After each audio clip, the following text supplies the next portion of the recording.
What's up, guys? How we doing? Skill the Life Artist back.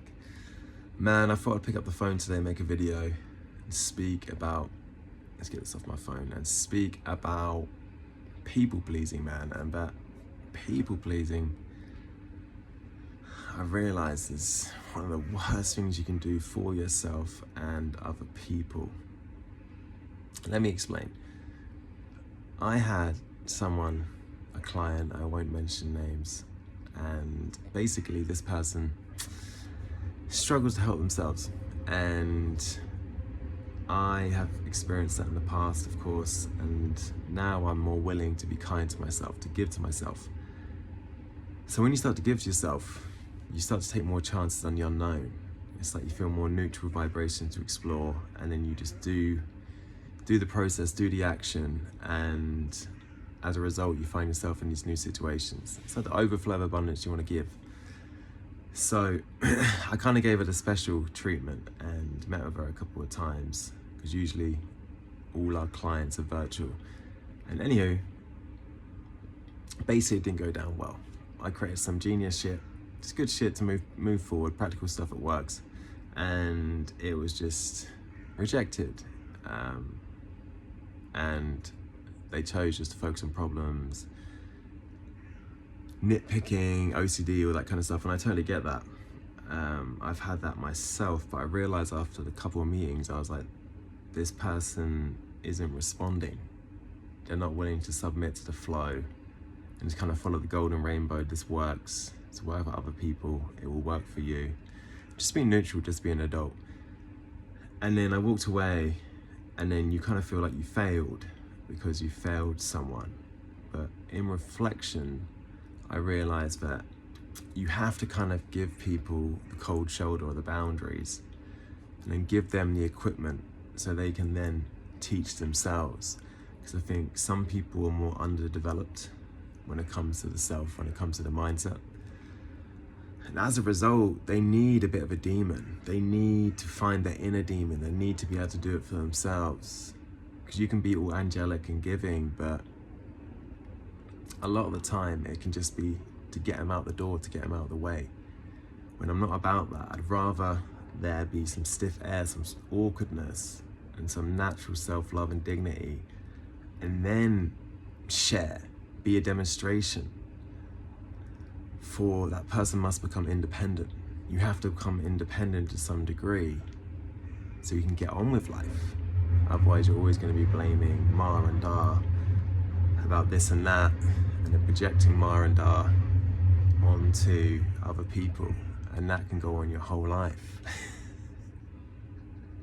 Like, I saw a guy when I was running, right, who, this old geezer, and he was just bashing the stinger nettles on either side of the path.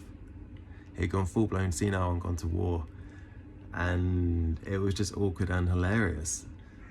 And I realized we can get real lost if we don't get honest, that you need a bit of grit, you need a bit of self-determination.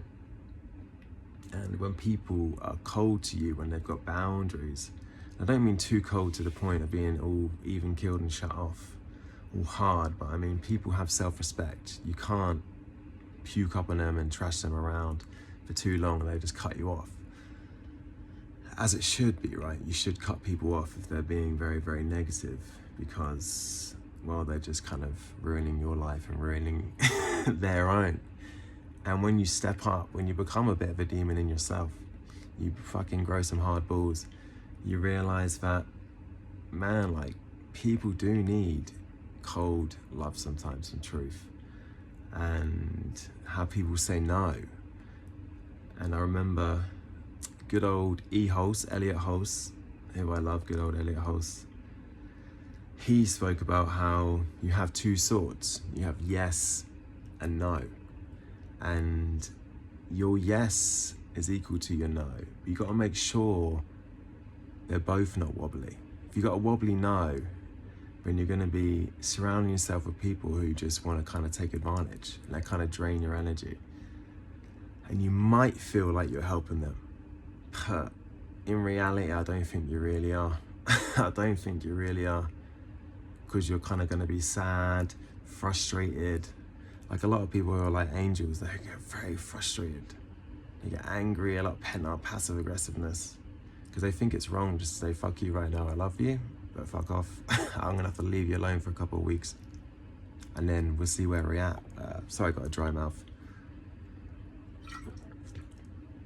And then we'll see where we're at.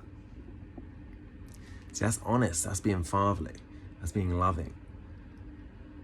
And then you kind of get on with your day, but you know, your no's and your yeses, they need to be equal, I believe, because it's a great thing. It's a great thing to say no, and then watch the other person become independent. You stay out of their way, and then you watch them start to lead themselves. And that's like life lessons right there, whether you have kids or not, right? Is to just teach them independence, and teach it quick. But true independence to the point where they don't need you, man. That's the best teacher. I think I read that in Conversations with God. The best teacher is a man or a woman who basically just, or leaders, the best leader is someone who just creates as many other leaders as fast as possible to render them independent. Because when you live among lions who are all fully independent doing their thing, everyone's rocking and rolling, everyone loves each other, shit, that's bliss right there. That will make you feel safe walking around. That will make you feel good, man. But you got to get the domestication correct. Because it's fine, it's good to be domesticated. We live in a human society with rules, and that's fine. We've got families, we've got fucking babies running about, we need to take care of each other. But if you get all twisted up with your internal relationships and you're getting abused and stuff, like, man, you ain't helping them. You're teaching them that you tolerate abuse, and then as a result, maybe they should too, and then the pattern continues, man. You have to stop it. You have to stop the self-abuse and say no. And I know how difficult that can be, because you feel guilty, because we get greedy for other people's love. It's like, oh, we're rushing for relationships. Oh, I need this person, I need this woman, I need to get laid, I need love. I need a family, I need this, I need to be around loads of people. It's very needy. Such urgency around it to not be alone. But if you can't be alone with yourself for a few days, man, jeez, man. You can't be alone with yourself for 3 days? What is wrong with you? What is wrong? You've got to freaking research that. You've got to find out what's going on, man. Because that's not right. You should enjoy your company.